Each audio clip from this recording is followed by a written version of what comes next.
Hi everyone, I'm Misa Jeffereis. I'm Associate Curator here at CAM. Thank you so much for coming out this evening. This is a program called Work in Progress with Justin Favela. This is a really wonderful program that CAM hosts where we basically invite you all in before the exhibition has opened to the public, which happens on Friday. And the idea is to really pull back the curtain and allow you a kind of behind the scenes look into what it takes to mount an installation or mount an exhibition. And we have direct access to Justin to ask all of your burning questions.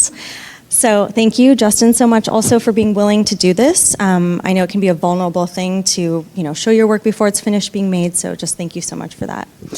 For today's program, I'll do a little intro on Justin. He and I will have a conversation for about 20 to 25 minutes, and then we'll open it up to questions from you all. And we'll be out probably within the hour. We have ASL interpretation here. We're recording the event as well. Okay. Justin Favela is an artist based in Las Vegas, Nevada. Justin is known for his large-scale installations and sculptures that manifest his interactions with American pop culture and the Latinx experience. He produces these murals using signature technique of assembling and adhering thousands of hand-cut pieces of tissue paper as if they were brushstrokes of paint. Justin has exhibited his work both internationally and across the U.S. His installations have been commissioned by museums including Denver Art Museum, Crystal Bridges Museum of American Art, Tucson Museum of Art, Amon Carter Museum of American Art, Des Moines Art Center, Nevada Museum of Art, and many, many, many more. He is the recipient of the 2021 Joan Mitchell Foundation Fellowship, and he holds a BFA in Fine Art from the University of Nevada at Las Vegas. For CAM, Justin presents a new site-responsive work reflecting on St. Louis's geographic and cultural position as gateway to the West and a major stop along the historic Route 66 highway. The exhibition is called Ruta Madre, and on view is a giant lowrider car. It's filled with an abstract collage of various road signs from Route 66, as well as Latinx cultural symbols, figures, and imagery. Justin's work celebrates the movement of cars, people, and cultures across the U.S. and the visibility of Latinx representation along the way. Okay, that's my spiel. Hi, Justin. Hi. I want to start at the beginning. I want to kind of talk about the material aspect of your work and kind of how you got started with working with cut tissue paper.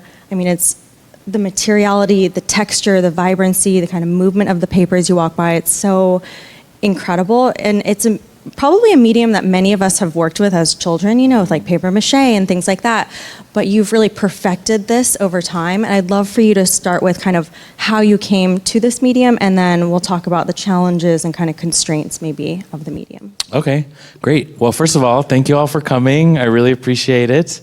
I love talking about myself, so this is awesome. But I think I have to go way back to art school when I was at UNLV, because when I was in school, as a student, I didn't have a lot of money, so I found myself making a lot of work with paper, found objects, cardboard, whatever I could find. And I was really interested in using those materials initially because I'm from Las Vegas, and art people love to say the word ephemeral. And so Las Vegas is ephemeral. And not just, the Strip, these casinos on the Las Vegas Strip are built to only last like 10, 15 years. So I always saw kind of my town changing, neighborhoods being raised all the time and changed. And so that was the conceptual connection to the material in the beginning. Then I started to realize that most of my professors at UNLV, like at most universities and colleges in the United States, were white. And most of the art history I was learning at school was white European art history. And that's when I started to question things like, hey, is there a Mexican art history class I can take? Like, what's going on? I was just thinking about those things, and at the same time, a lot of the professors that were kind of guiding me kept pushing me to make work about my identity as a Latinx person in the Southwest. And I didn't see them telling any of my white classmates to make work about their identity, so I found that interesting. I'm like, I think I'm gonna keep making just found object sculptures for a while, right? And then after a while, I said, okay, there's something here that I need to acknowledge, and I want to make this piece that all my professors are begging me to make. about my identity as a Latino in the United States. What symbol could I use to kind of hit them over the head with it?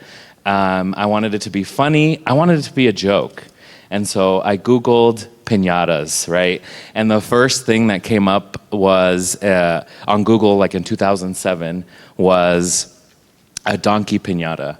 So that's when I got the first idea for the first piñata sculpture that I would make. And it was, I made a donkey out of like chicken wire and fabric, whatever I had laying around, and like dipped it in house paint, latex, and made like a real looking donkey.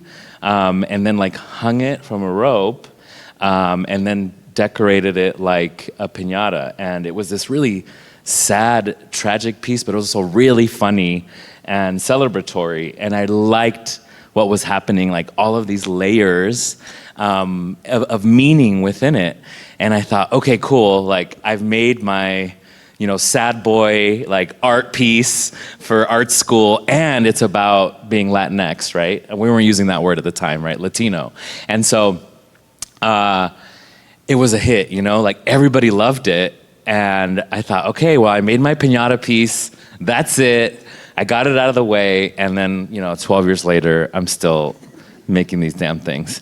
And so, but what happened after that was I started to realize that there was something there, and I had already kind of gone through the academic system to that point where like I knew art history, I knew I wanted to be in art. I was really interested in institutional critique, and so I wanted to go that direction with this new technique that I was developing, and I started making more and more sculptures. They kept getting bigger and bigger. One of my favorite artists, I talk so much crap about these, I call them the great whites in art history, but I love them. Especially minimalist artists, like when you look at art, and you're like, how did they get away with this? This is wild, right? Like Carl Andre, I'm like, please, right? And so I want to get to that level where I can make a tile and put it on the ground and call it art, right? I can make a big silver box and put it on the ground and call it art.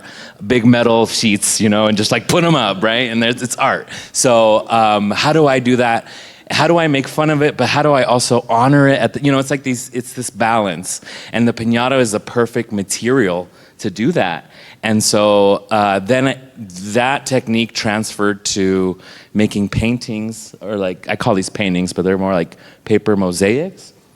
And then I started studying Mexican art history myself, the muralist Chicano movement, and I started making murals, and it just kept going and going. So now I see piñata not as an object, but as a medium.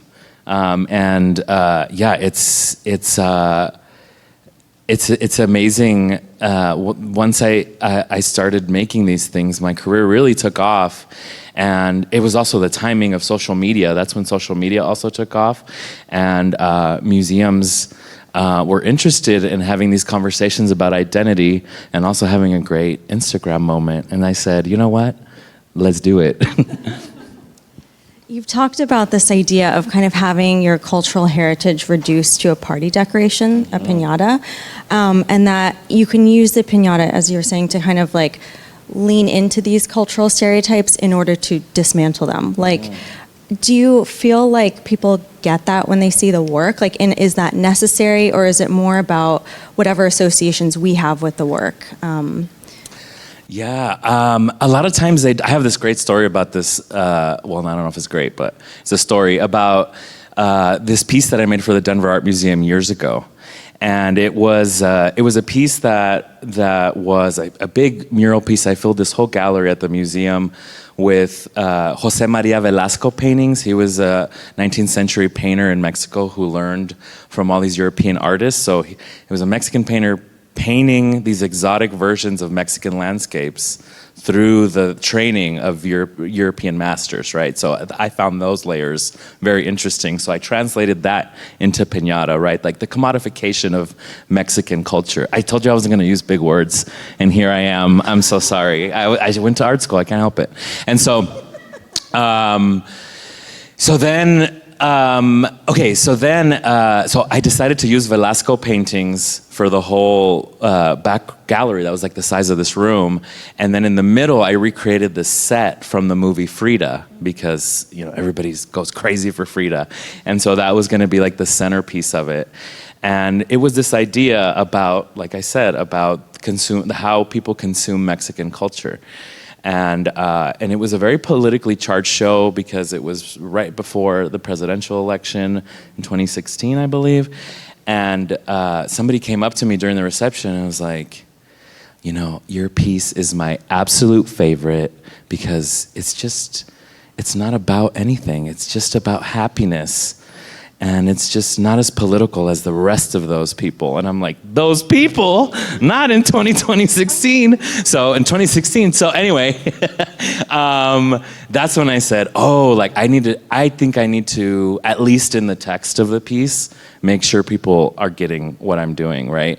And a lot of people did understand what I was saying with that piece. And that's what I love about this technique and how I can kind of bring people in because of how colorful it is and celebratory it is, but every piece that I do does have, those layers behind it of institutional critique and questions about what it means to be, Latinx and first generation Latino, and also like trying to navigate the art world. Because a lot of my work is actually about art, the art world itself. Yeah. Mm-hmm.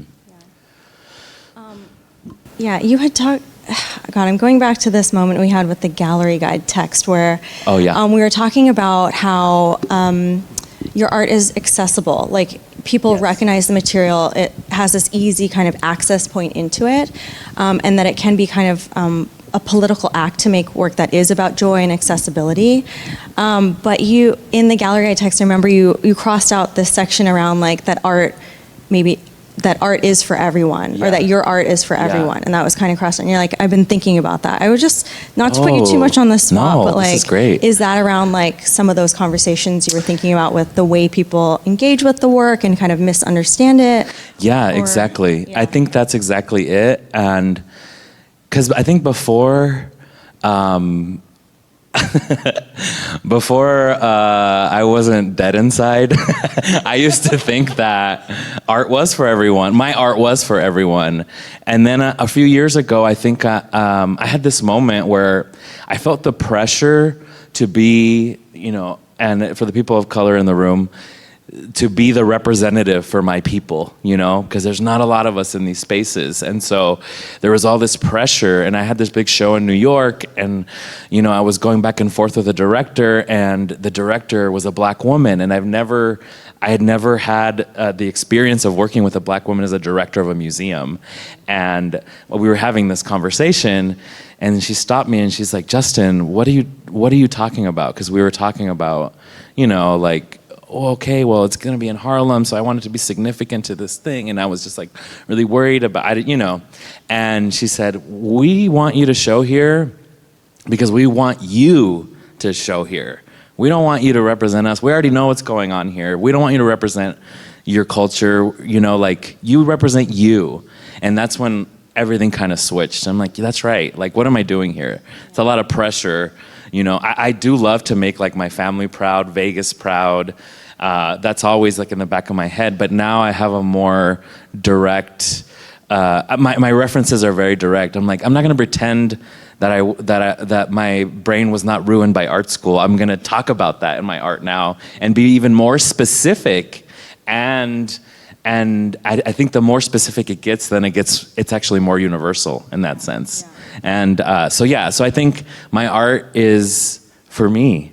And if you happen to enjoy it, that's awesome. Yeah. I like that. Okay, let's switch gears a little bit, and maybe can we talk about the process? Like, sure. How do you go from an idea in your head to then the final product? I mean, that's a huge amount of time. And like, are you making sketches in a notebook first? Are you sketching on a computer? How much are you revising as you go? Just walk us through, because it's hard to tell what kind of work has gone into making this happen. all the Okay, steps? so I got to tell you, Misa, this was one of the hardest designs because my gig is usually copying masterworks already. So like just making like a cardboard version of something that exists or a piñata version of it. And you gave me the freedom to do whatever I wanted. And I was like, oh God, that's terrifying, right? And so it took me a while to settle on the concept for this, but we got there. And so a lot of my ideas are kind of just sparks that happen. I'm not to sound too like tech bro about it, but like, it's like I get this spark, I get this idea, and then I just start making and intuitively start designing things. And so now I use like an iPad with a pencil, and design them on the computer ahead of time. But my favorite process is actually just gathering images and projecting them and just start collaging like live. That's how I used to do it at museums, but that was a lot of pressure. I'm a procrastinator, so that really put the pressure on me. But I actually don't enjoy sketching. I like making little models, little sculptures, small versions of what I'm gonna make. That's not technically, I guess that is a sketch, but I like to just go for it and just kind of work intuitively, and which is not the best because it's a lot of problem solving along the way and a lot of time. I could have saved a lot of time if I just would have done a damn sketch. Yeah. Okay, so once you have the sketch and the composition in mind, then we've talked about it's almost like a paint by numbers kind of scenario. Are you projecting the final image onto a paper and then kind of sketching it out and putting a number per piece of paper? Yeah, so I think my palette is like 24 colors, a little bit more now. And so I'll do like a paint by number, and then I'll piñata paper it from the tissue paper it from the bottom up. And before I used to just do it like on the walls of museum spaces. And I figured out a new technique because of the pandemic. I had to figure out how to make these murals at home in sections. So what you're seeing now is like the different panels that are put together to make these. And so it's all just like watered down Elmer's glue, tissue paper. All the tissue is hand cut. It has to be cut exactly the same size for like this pixelated image to appear. But it's cut by hand. Yeah, it's all cut by hand. Yeah. You have one studio assistant helping you? I have two. Okay. Yeah. Okay. We take turns. Okay. Yeah. We stack the paper. It's not like one piece at a time. Yeah. Okay. Okay, great. Let's talk specifically about this piece then. Like when you were doing those Google searches for images and thinking about St. Louis, because you hadn't been here before, what were you starting to look for? We talked about Gateway to the West and kind of like that history and legacy, but what were some of the initial thoughts and images that you were searching for? I've been doing a lot of work around lowrider culture recently, and it's so interesting to me because it's a culture I've kind of stayed away from because I don't know, I grew up in a very religious, strict household, and like lowrider culture was seen as kind of like gangster culture back in the day, cholo culture, and which it's not. It's not. When I learned that, lowrider culture is one of the most beautiful art forms that the Latino community, the Latinx community, Chicano community has developed in the United States, like take the car, right, the symbol of American progress, and make a symbol that represents Latinidad in the most beautiful way. That's like a family tradition. It represents religion, resurrection.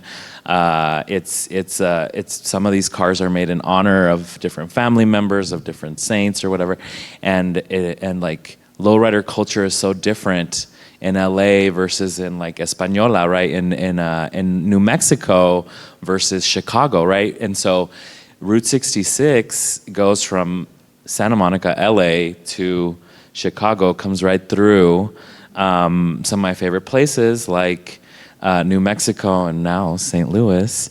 I wanted to tie that together, and I told you, like, I'd never seen a show about Route 60. I've been in shows about Route 66 before because of my car sculptures, but I've never seen a specific installation about the Latino history of Route 66.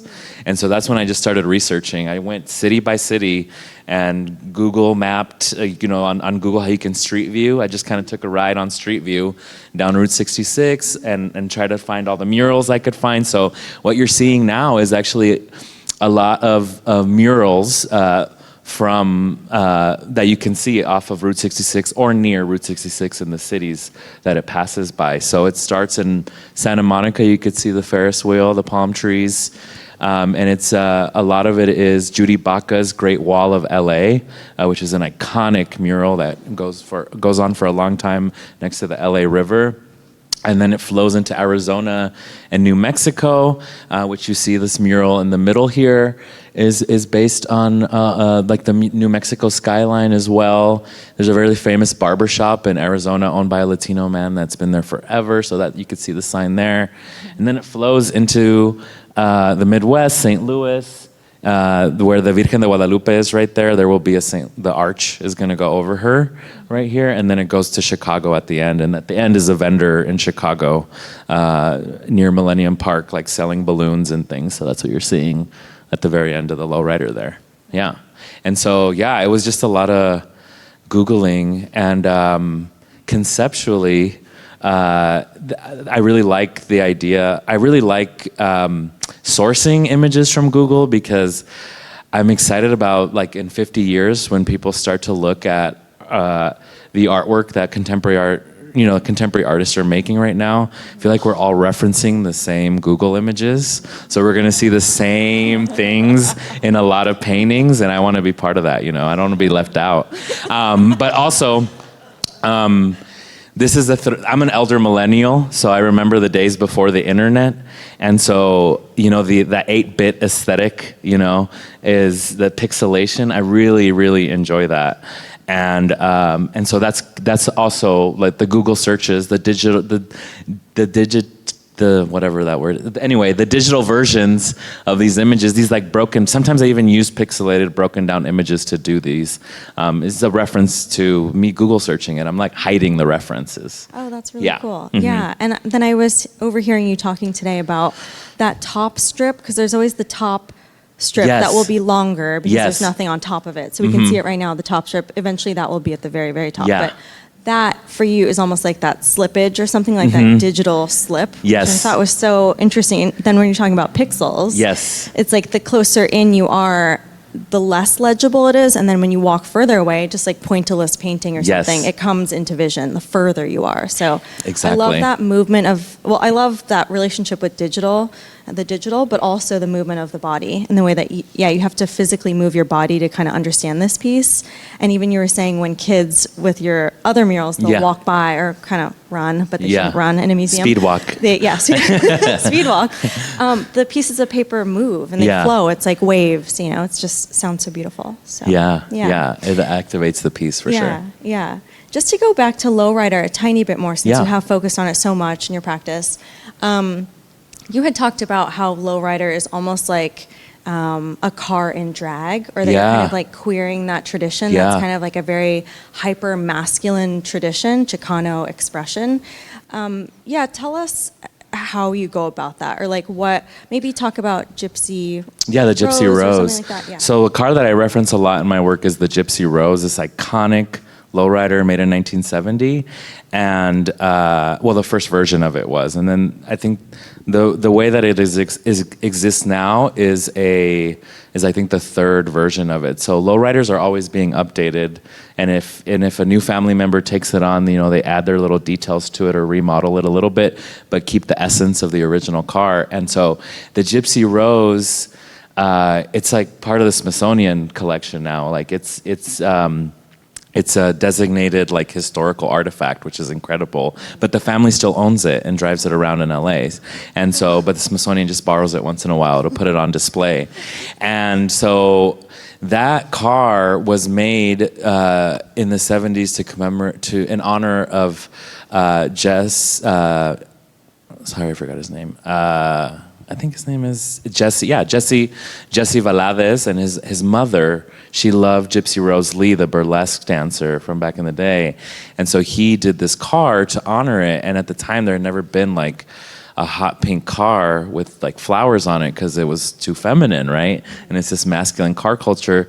But they made this beautiful pink car, and when I saw it, I'm like, that's the most beautiful drag queen I've ever seen, right?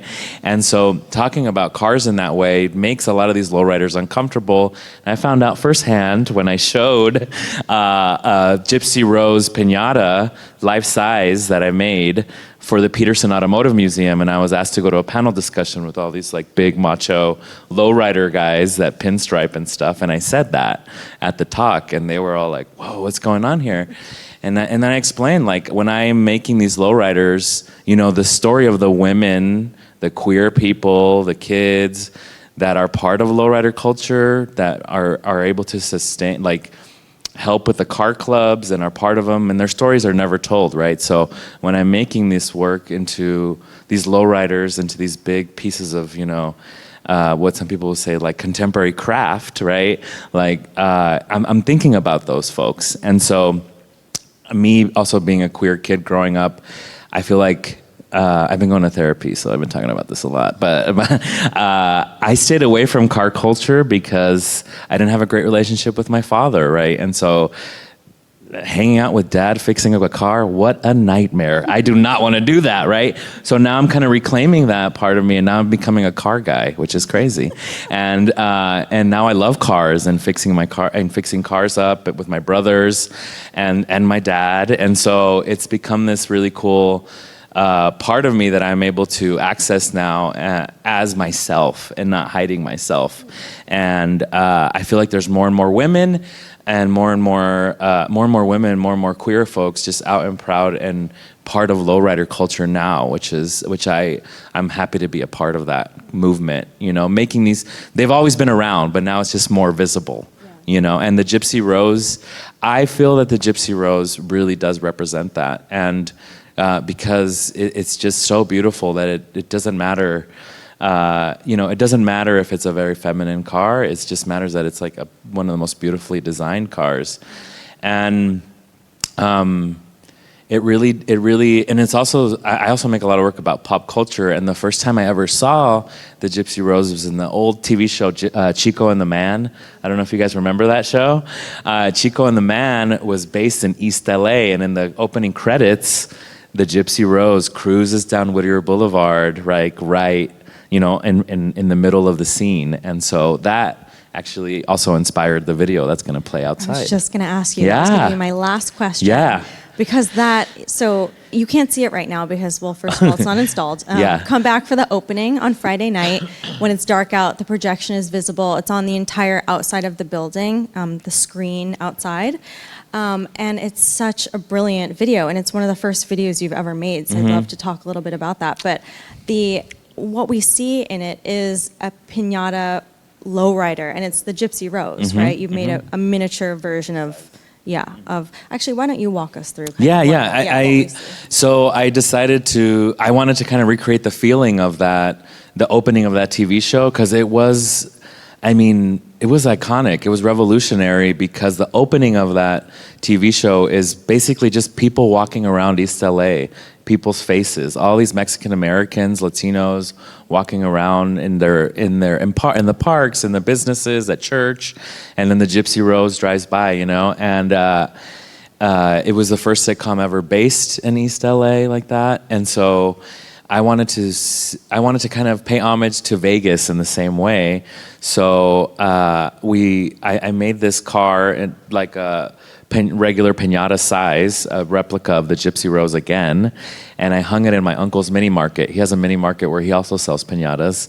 And so what you're seeing is the car cruising through Las Vegas. So it starts off in the mini market. We put it in the back of my truck, and the camera's on the back of my truck, and then it cruises through the east side, through downtown Las Vegas, you know, all this neon, and then we end up at the park, and then we hang it up for the kid party, you know, and we did it in the evening because that's usually when lowrider cruises happen. It's so brilliant. Thanks. I love it also, we were talking about earlier today, the scale of both the outdoor projection and the mural, this project wall is almost the same. It's about 60 feet long, 12 to 16 feet tall. So when you see this piñata lowrider blown up to that scale, it's almost the same size as the lowrider inside. So it's kind of a cool dynamic between the two. Yeah. And I love that people driving by the museum at night will be like in their car and a lowrider is like, going past them. It's just so great. There's so many layers to it that are it's so fun. Thank you. What were the challenges with working with video though? Oh, that God. was like the first time that you ever made a video. And Yeah, I don't. Hats off to anybody who does digital work, because editing is horrible. I don't know how y'all do that. So that was the biggest challenge. But then the challenge was also doing something outside with lighting. Lighting really is everything, So it was like we only had a window of like 2 hours to shoot for like a week, and so that was really difficult. But just like my work, I also wanted the piece to be made in an accessible way. Like I didn't want to rent camera equipment, so I did it all on my phone. I just bought like special lenses for my phone and special programs to make it look a little more cinematic. And so, yeah, it was just a challenge, just researching how to do all that, because my friends call me a boomer because I don't even know how to use Instagram, And I'm like, I don't know how to check my messages on there, right? So that's the level I'm at, okay? Yeah. Well, it came out really, really Thanks. well. So, yes. Okay, I've asked a lot of questions. I want to open it up to anyone in the audience. We have a mic runner, Michelle, back here.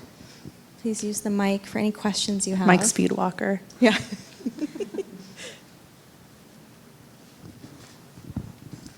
Hi. I'm really interested in the process that you were describing of the sort of upfront paint by numbers designing. It also sounds like it's sort of creatively front-loaded. Do you just like design the thing and then time to spend 500 hours assembling it? Can I ask how you spend those 500 hours? Like once the creative part is locked in, how do you mechanically go through your day? Oh my gosh. I've never been asked that. That's great. Well, I've been doing these murals for like 10 years now, maybe a little less, like 8. And my body has gone through it, So once you young people here, once you get past 30, it starts to hurt just to stand more longer than like 4 hours, right? And so I stand all day long. And so my routine is I go into my studio, I put on my lumbar support brace, I put on my knee braces, I put on my studio Crocs, and then I'm ready to go. I'm strapped in. And then I usually start with music during the day, because it's just literally paint by numbers and it's like very technical. So I have to kind of get in this zone. So I'll listen to music at the beginning, and then when my mind starts wandering, I will listen to podcasts all day long. And I'm in this time in my career right now where I've just realized that I put my body through it, and I need to just be more conscious of how long I'm standing, because I can feel the effects on my body. And so I'm trying to, get down to 8 to 12 hour days, now. But it is a lot of tedious work. So it's a lot of, and now one of my, I have 2 assistants now, which is awesome.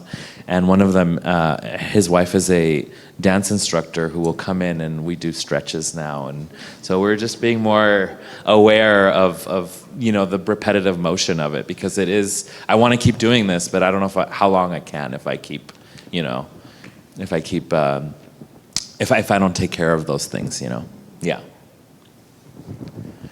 Mm-hmm.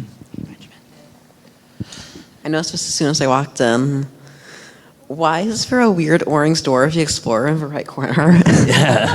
Well, Dora is, I put her in on purpose because I thought it was funny. There's an orange door. There's an orange door if you explore corner.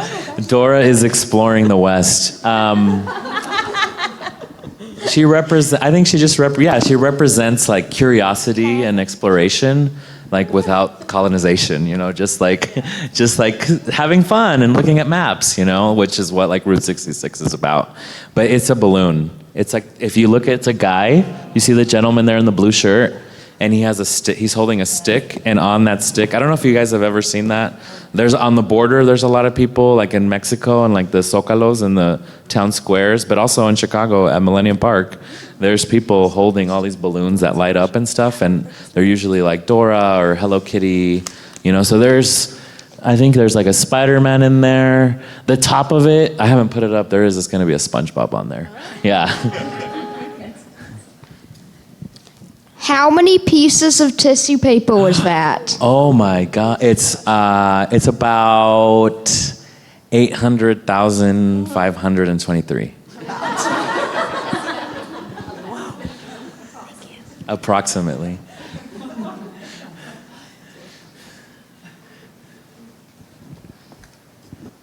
I'm just curious about the video, now that you have done it and this was your first foray. What do you think? Are you going to keep, or is this like one and done? No, I'm really excited about it. Really? It's very exciting. And so I'm just let you guys know. I feel comfortable here. Obviously, I'm like lounging. So I kind of reached a breaking point this year in my career because I just had back-to-back installations, and one slip up in the weeks in between that I had scheduled for breaks kind of went out the door. And so I actually had a conversation with Misa, like, oh my gosh, I don't know how I'm going to make it through the fall, and I really want to start making different things that maybe bring me some joy, And so I've always had ideas of making video pieces, making sound pieces, performance, And so this year is going to mark the first time I do a performance at a museum.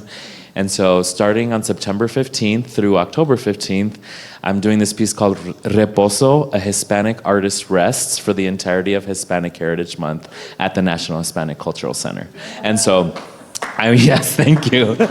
So I will be doing absolutely nothing but resting at a museum for all of Hispanic Heritage Month as an art piece.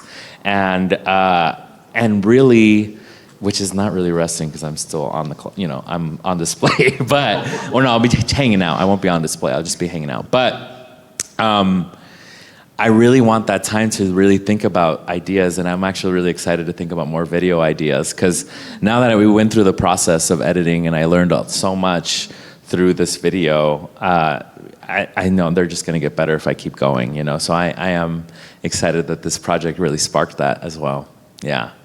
And so, I'm excited also to go to maybe try painting with actual paint, see what happens. It's just really hard as an artist. I know there's a lot of artists here. Once you get known for a technique, it's really hard to kind of go away from that. I was so happy though when these murals kind of took off, because I was making a lot of objects, and that this just became a different way to express the medium, in a different way. And so anyway, but I think I want to kind of focus on also being known for other things, and then the Piñata projects can keep happening, but maybe on a slower schedule. I have another question Sure. that I thought of. Mm-hmm. Can we talk about your T-shirt that you're Oh, wearing? And I yeah. think folks in the audience don't know, but this is kind of like a uniform for you. Yeah. And you wear it every time you're installing. So tell us how that. Yeah, so this actually happened, the Denver Art Museum show that I told y'all about. I was going to be there for a whole month, and for a while, for a few years, I had been wearing a skeleton T-shirt to all my art openings, because the T-shirt was very significant, because it was the first time I did this thing called I guess I do performance already, but with my family. I do this performance with my family called Family Fiesta, where I bring my family to an art institution and we have a party. We have a cookout, carne asada, or whatever you want to call it, hang out. And so the first one we did was at Crystal Bridges in Bentonville, Arkansas. And it was around Halloween, and it was also around Day of the Dead, right?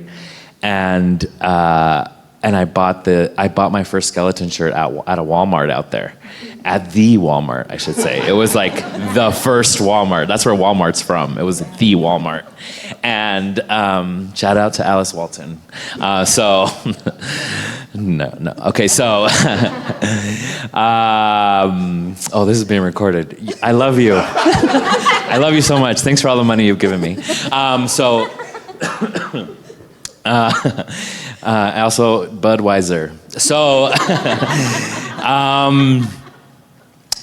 so anyway, okay, so I brought my family, and so it was a beautiful memory of it, but at the same time, that shirt represented Day of the Dead also, because I was asked to come that weekend specifically because there was also Day of the Dead programming, and the staff there just assumed that I celebrated Day of the Dead. And at the time, I was a brand new artist. It was the first museum show I was ever in, so they asked me to do Day of the Dead program, and I said, absolutely, I love the holiday. You know, I celebrate it every year. Cut to my grandma, like, get that devil's crap out of my house, right? Like, we only celebrate Jesus in this household, right? And so I did this mural, this Day of the Dead mural with a group of teens there. Like, we did these sugar skull murals, and I'm like, God, I'm such a fraud, you know, but whatever, give me that money. So thank you, Alice. So and at that point, I realized, like, oh, being an artist is all a performance. Like, I'm just performing in front of these people at these institutions. Let me just be more conscious of that. So when I do installations at museums or I do a public event, I always wear a skeleton shirt. And now whenever I go to my studio, I put on a skeleton shirt. And one of my biggest influences is Mr. Rogers. And you know how Mr. Rogers would walk into his house and take off his work clothes and so that's the idea. And also, like, psychologically, it really does, you know, when you go home and change out of your outside clothes, you know, you just feel more comfortable. And this way, it's just a way for me to separate my art life from, like, when I'm home, you know, playing Nintendo and watching terrible B movies, you know? Yeah. I have a question. Uh-huh. Have you been down to Cherokee Street? Not yet, no. I just got here. Yeah, Oh. I've just seen this place. Yeah. Yeah, and we went to a really good deli today. Yeah. Yeah, that's where all the Latins are, Hispanics, yeah, and beautiful murals. Cherokee Street? Cherokee Street, you Okay. have to go. I'll have to explore. Yeah, definitely. Yeah. Thank you. I have a question. I'm from near Peoria, Illinois. Okay. And so our Latinx population started through migrant workers. I'm just curious, and it actually left an influence in the area. Like, you can find a tamale stand everywhere. Yes. Yeah, which I later on reflected, like, why do we have tamale stands? Just curious if you've done any work in your murals about migrant workers. Oh, yeah. I did this big show in, I did a really big takeover of the Des Moines Art Center one year, not 1 year, it was in 2021. And I worked with this organization called Proteus, which helps farm workers that are new to the country and kind of just to get stabilized and figure out, where their resources are. And so the murals there were celebrating the agricultural workers and Central Americans. The exhibition was called Justin Favela, Central American, and it was based on a joke. I heard a comedian say that Iowa was Central America because it was right in the middle of the United States. But most of the Latinos in Iowa are Guatemalan and Salvadorian. So, and I'm half Guatemalan, half Mexican.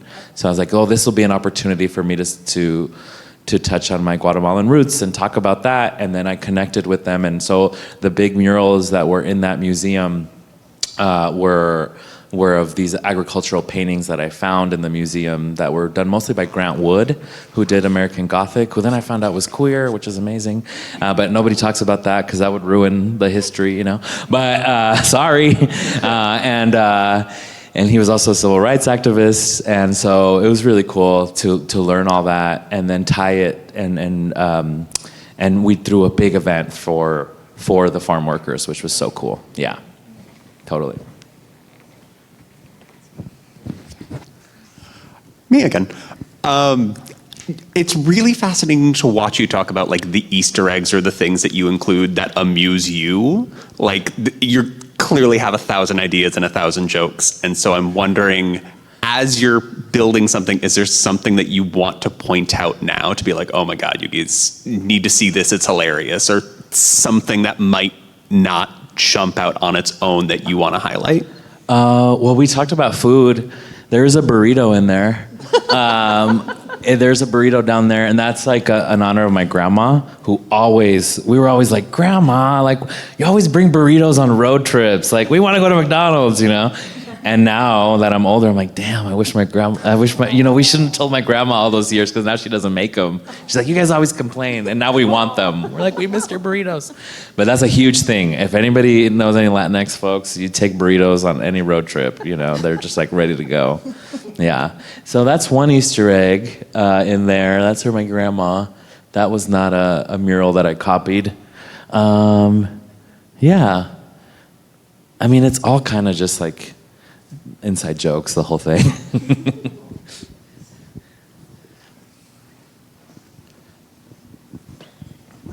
So you were talking about the ephemeral nature of your art. Do you do anything to document the process or the final piece? And that's the question.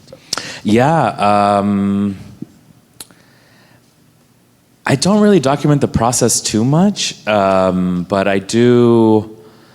I think I just make sure to get good photos of everything, because I know most of my work is just gonna kind of live online or on my files, most of it, So, depending on what I'm doing, I think we have a time lapse going here. I really enjoy when museums offer to do that, because then you can see the process, and it's like, to show also the labor and how many people. I'm also tired of artists like pretending that they're magic and that they just like do it all. But it's like, to make this possible, like 20 people touched it, and worked on it. And that's not even including like all the administration and work that had to happen and bring me here, the grants that had to, like there's so many people that have to work to make a mural like this happen. And so doing a time lapse is such a cool way just to show a little bit of that process. Yeah. Anybody else? Any questions? Last questions. Time-lapse can be short. If the time lapse turns out, we'll find a way to share it. Yes. We were just saying, it's been like 5 years at least since there's been a time lapse. Of all of Bethlehem. Yeah. I think 5 maybe years ago. 5, 6? 3 or 4. Oh, okay. Well, but you're right, it's true, and they're really great. They've been really wonderful. Well, this one was with the tin one and bear, the tin roof and stuff, remember? Because this wall is sort of made from scratch and was a new work as a commission. We have often done time lapse Oh, of cool. it going up, over time or whatever. And then we show it at the end of the hall.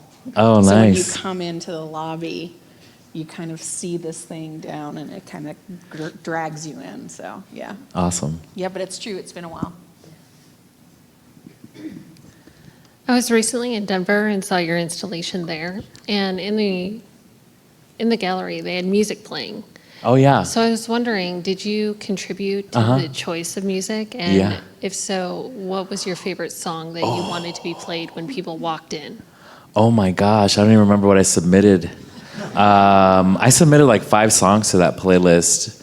I think it was like 2, Zapp and Roger. Or Rogers, Zapp and Roger, I don't know. Zapp and Rogers was one of them. Computer Love, I love that song. It's so good. And probably some old school, like lowrider music is like 70s funk, and also like 50s, 60s oldies.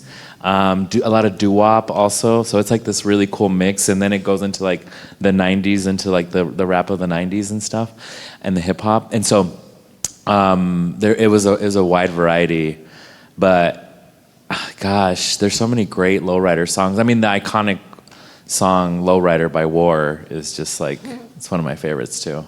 Yeah, but anything by Zapp and or Rogers, yeah. And Parliament and the psychedelic funk. I mean, Flashlight, iconic. Yeah. Well, thank you so much, Justin, for sharing with us. Thanks, everyone, for all your questions. And please come back. I mean, I hope this is this is just a teaser. You have to see the full thing finished. What I didn't mention also is that behind, it's a little bit unusual to see kind of like the bare wall, and it's been used a couple of times. So you can see that there's parts of it that have been peeled off. So if you're wondering kind of like why the wall looks like that, we reuse the wall multiple times. So this is kind of what the underneath typically looks like. So yeah, so come back, please. Friday night is the opening, and street views will be on in the evening, so do come back. But thank you so much for being here. Yeah, Appreciate thank it. you so much. Thank you, Misa.